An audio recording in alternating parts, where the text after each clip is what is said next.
లాభాల పేరుతో ఆశ్రమాలు, వచ్చిరాని మంత్రోచ్చరణలు, అప్పుడప్పుడు చిన్న చిన్న మాయలు, మార్కెట్లోకి వచ్చిన కొత్త ఆయుధాలు, తాను దేవుడినని మహిళలను వంచడం వారి నిత్యకృత్యం. అలా నేరస్తులుగా నిరూపించిన వారు ఎంతో మంది కళ్ళ ముందు కనిపించినా ఇంకా జనం బాబాల వలలో చిక్కుకుంటున్నారు. ఎన్ని మాయలు చేసినా మనిషి దేవుడు కాలేడు అన్న వాస్తవాన్ని గుర్తించలేని అమాయకులను ఆయుధంగా ఉపయోగిస్తున్నారు. అరాచకాలకు కొన్నింటికి సాక్ష్యాలు ఉన్నా చర్యలు మాత్రం శూన్యం. అసలు ఎవరి కొత్త బాబా? అసలు కథ ఏంటి? ఋగ్వేదం పుట్టిన ఈ పుణ్యభూమిలో పూటకొక్క బాబాలు పుట్టుకొస్తున్నారు. బాబా ముసుగులో ఈ దొంగ బాబా సాగిస్తున్న అరాచకాలు నిత్యం ఎక్కడో అక్కడ వెలుగులోకి వస్తున్నా అధికార యంత్రాంగం మాత్రం నష్టం జరిగే వరకు వేచి చూస్తోంది. నిర్మల్ కేంద్రంగా పుట్టుకొచ్చిన ఓ దొంగ బాబా మహిళ పట్ల సాగిస్తున్న అరాచకాలు ఒక్కొక్కటిగా వెలుగులోకి వస్తున్నాయి. బాబాల గుట్టు వివిధ సందర్భాల్లో బయటపడుతుంది. అలాంటి మరో కథ ఇది. నిర్మల్లోని రాజశ్యామల పీఠం శివరాజయోగి కృష్ణస్వామి బాబా ఆశ్రమం వేద విద్యను అభ్యసించి వైదిక ధర్మ వ్యాప్తి కోసం స్థాపించిందనుకుంటే పొరపాటే. కేవలం భక్తి ముసుగులో వ్యాపారం సాగించేందుకు ఏర్పాటు చేసింది మాత్రమే. శివరాజయోగి కృష్ణస్వామి గురించి తెలుసుకుంటే ఈ ఆశ్రమం ఎంత బోగస్ అనేది అందరికీ తెలుస్తోంది. ఈ నయా బాబా అసలు పేరు కృష్ణారెడ్డి. నిర్మల్లో ఓ కాలేజీలో అటెండర్గా పనిచేసేవాడు. ఇదంతా ఎప్పుడో దశాబ్దాల ముందు అనుకునేరు. 5 ఏళ్ల ముందు వరకు ఇదే అతని జీవితం. జగద్గురువైన శ్రీకృష్ణుడు సాందీపుడు వద్ద విద్యాభ్యాసం చేశాడు.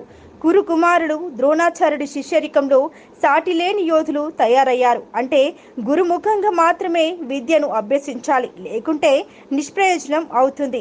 మన ఇతిహాసాల్లో ఎన్నో ఇతివృత్తాంతాల్లో కనిపిస్తాయి. కానీ నిర్మల్లోని యోగి ఎలా అయ్యాడో చెప్పే కథలు మాత్రం ఒకదానికొకటి పొంతనలేవు.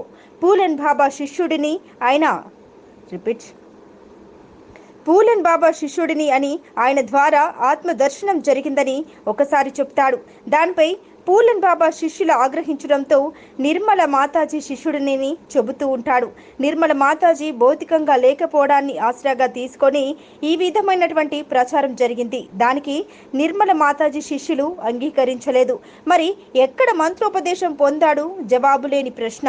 శివరాజయోగి కృష్ణస్వామి ఆచరించు నూతన విధానాల పట్ల విమర్శలు ఉన్నాయి.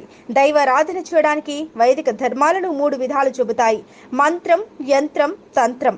మంత్రం దేవతా శబ్ద రూపం. దైవ అనుగ్రహం పొందడానికి, ఆధ్యాత్మిక ఉన్నతికి మంత్రాలు జపించడం వేద కాలం నుండి వస్తున్న సాంప్రదాయం.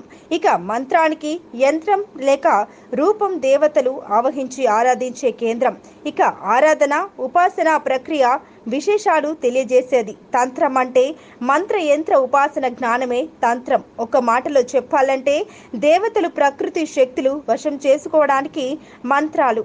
ఇవన్నీ శాస్త్రీయ నిరూపణతో కూడిన పదాలు మన మహర్షులు సాధువులు ఆవిష్కరించారు. కానీ ఈ 3 కానీ దుష్టశక్తి కోసం ఆరాధించే క్షుద్రోపాసన చేస్తున్నారని అంటున్నారు. బాణమతి, చేతబడి, వశీకరణ అలాంటిదే అక్కడ జరిగే పూజా విధానం. మీకు అర్థమవుతుంది. ఆశ్రమానికి వచ్చే మహిళా భక్తులను దారుణంగా వేధిస్తున్నారు. ముందుగా లైంగిక వేధింపులకు గురి చేస్తున్నారు. రాజయోగి బాబా అపాయింట్మెంట్ వ్యవహారాలను చూసే ఓ మహిళ ఈ వ్యవహారాలను నడపడంలో ప్రధాన పాత్ర పోషిస్తోంది.